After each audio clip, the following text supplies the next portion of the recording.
course, there are licenses you can get for 2 million, 10 million, 15 million dollars, euro, pounds, whatever that is.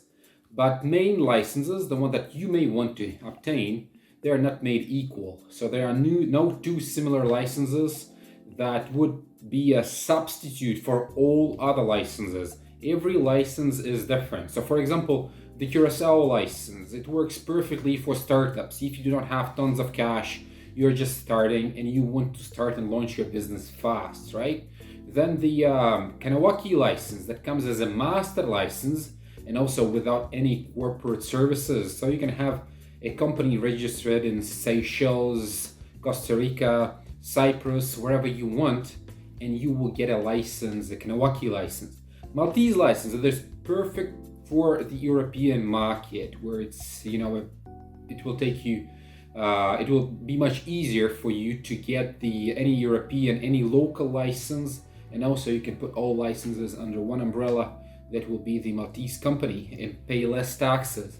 So the same thing with Isle of Man license, which is also the tier 1 license, and it also fills a gap in between and takes a decent spot in between the licenses that you may want to have for your business, just like many other companies have.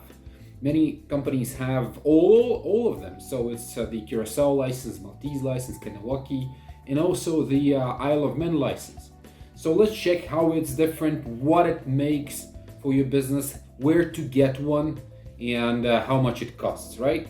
So the first thing is, how is it different? Why would you want to consider one? So first thing is taxes. So 0% of all taxes, so all corporate taxes, capital taxes, dividends, they come with a 0% tag attached. So it's super cool because it's outside of European Union. So it's just between, it's just next to the UK, to the Great Britain. And which makes it a great location. So they have all the infrastructure that is there. If you need a local presence, they have all the infrastructure. They have banks, they have hosting providers, they have payments and system providers there. So they have a developed infrastructure for your business. But the main thing, I consider it to be something else. So I had a case last month with a client where they decided to launch a business in South America. I'm not going to mention a country specifically, several countries, right? So now they have an issue with payment system providers for that certain country because they didn't want to connect any alternative payment system provider, as they would lose on conversion rates. So the idea behind that was to connect the Visa and MasterCard. So Visa and MasterCard wouldn't allow them to work in this country under the license of Curacao, so they didn't have any choice, actually. So they would have to go for something else, not the payment processors themselves, right? Not Visa, not MasterCard, something else, alternative payment system providers. Now, to solve this question, they would have to apply with tier 1 license. It's either the Maltese license or the Isle of Man license, as Visa doesn't restrict working on this certain market if you have this tier 1 license, which is awesome. So you have a huge benefit here if you just pay more.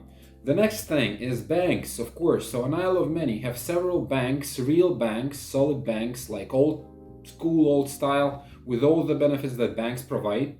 And you can work with all of them, yeah, if you have this Isle of Man license. Also, software providers, system providers, plenty of them.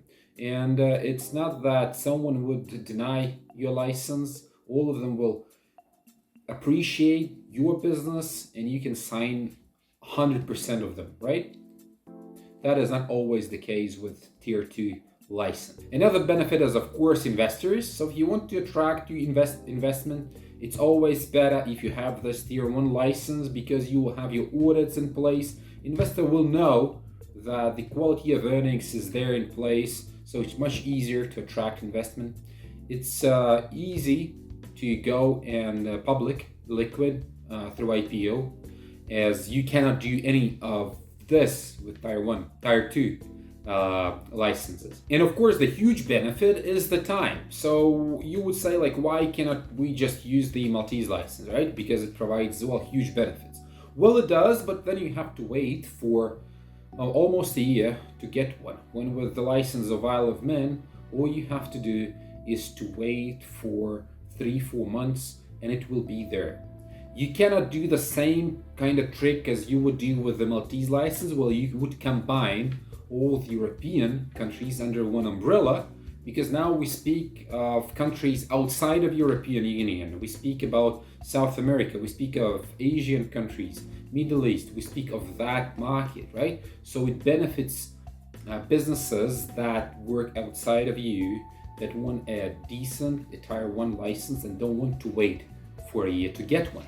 Of course, the license comes with quirks and features, so there's no way around it. So you have to make sure that before applying for the license, you have certain things sorted out, because it's the license that will evaluate you and will decide whether or not you actually are good enough to apply for the license, or maybe you still have to work out in a gym, do some legwork, and do some, preparation to actually go and apply for the license. So the very important thing is to have people in place. It's not as complicated as with Maltese license, but you still, to incorporate the company on Isle of Man, you would need 2 local directors.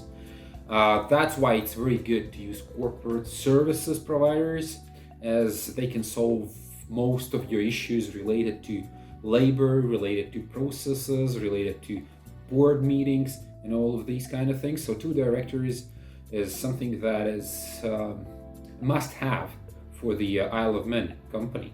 Then you have to make sure that you have all key people. So you have to have, well, beneficial owner, of course, as you are the owner of the license. Directors, you have to have AML, money laundering officer, right? So the person who would check on the quality of transactions and the quality of your clients.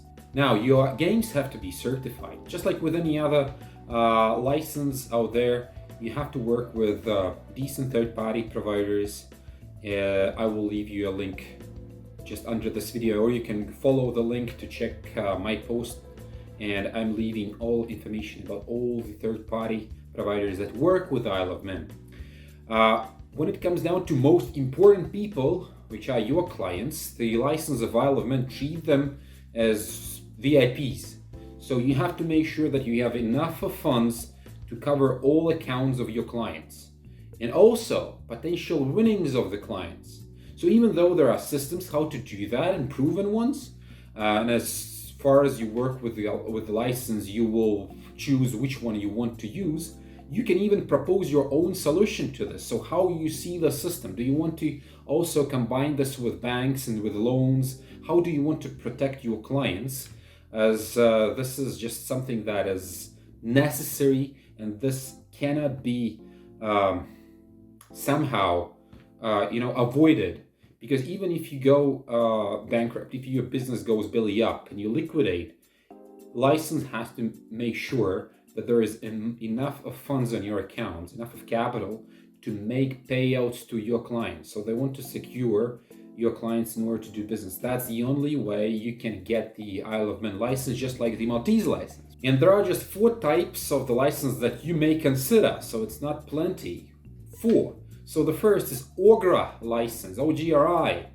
It's the main license, like all games of skill, all games of chance, whatever there is. It's the main license for all operators out there that you may want to have. So this is the top choice when it comes down to operators.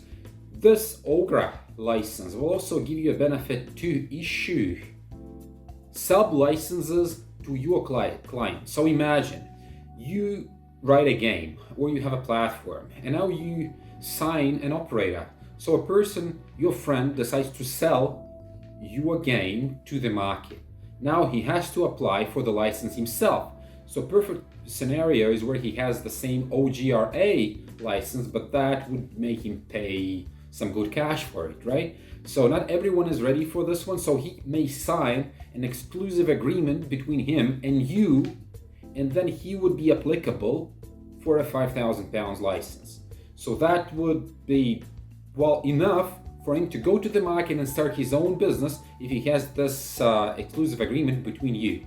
So the agreement has to be exclusive. He cannot sign this agreement with everyone. Otherwise, there is no difference between this sub-license and OGRA license, right? So this is an exclusive agreement, and then you get all the benefits that you can have as a service provider, like B2B supplier.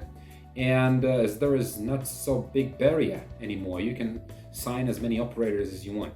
So the second license is the sub-license itself, the one that I just described. So basically, this is the license for all the operators that want to work with the OGRA license on exclusive terms. Then the third one is the network service license. That is the biggest and the fullest license and the most expensive license you can get on Isle of Man.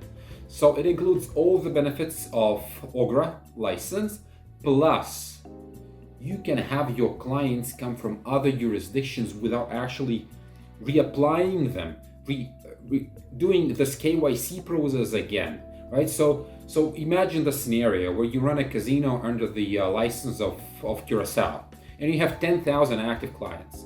Now you get a license from Isle of Man, and you also certify your games with your games are licensed with Isle of Man. Your servers are licensed with Isle of Man, so you keep your client pack there. Now you want to introduce to your old clients in Curacao to your new game on Isle of Man. So you want to move part of your clients from Curacao to Isle of Man. So this license, the network license, it will allow you to do that without re-registering your clients again. So it's super easy to do. Also, the benefit is that you can actually upgrade your OGRA license or downgrade your OGRA license whenever you want. So for example, you just launched your Isle of Man operations and you want to move your client base to your new games on your new servers in Isle of Man.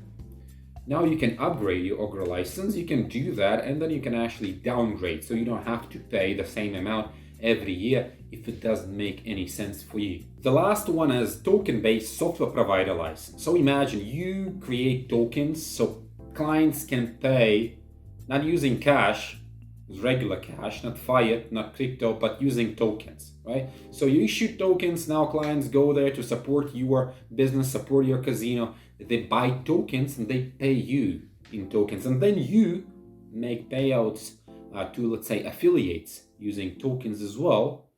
So this license is for this case, for this scenario. So if you do something like that, you issue your own tokens, you would have to apply for this license as well. All right, what do you need to do? So what do you need to do to get the license? So there are a few main things that you want to have in place. There are many other things, but this is something that I discuss either on my post, or you can always reach out to us and we will be happy to help you with the licensing, Isle of Man or Kanawaki or Curacao or Maltese license. So the first thing, you have to make sure that you have all your ducks in a row, where you have all your people.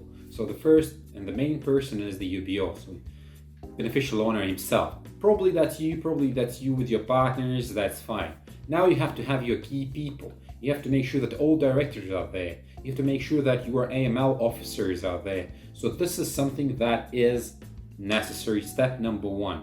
The step number two is detailed business plan. So you have to go in depth with your business plan for Isle of Man, as they will check this business plan against the reality. So they will check whether this business plan actually reflects the reality, the money that you have, people that you have currently, or is it just a dream or a plan that you may have and you cannot fulfill something with your obligations right now. You have to do your business properly. What is important to understand, that any price that is out there comes with the contribution. Unlike with the license of Curacao, where you just pay the flat fee on a yearly basis, contribution means that you will pay additional amount based on your GGR. So if you make less than 20 million pounds, you will pay 1.5%. So it's like 30,000, right? Pounds. If you make more than 40 million pounds, so the less you pay, the more you make, the less you pay. Over 40,000 pounds comes with 0.1%, which is ultimately 40,000. All right, so that's it for the license of Isle of Man. If you have any questions, then go check the link below. There is a phone number, there is the WhatsApp Messenger and Telegram. There is nothing easier just to push that link and to send a message with your question. If you think that I missed something, then also let me know. Probably I will make another video. So have a good time and see you soon in my next video. Bye.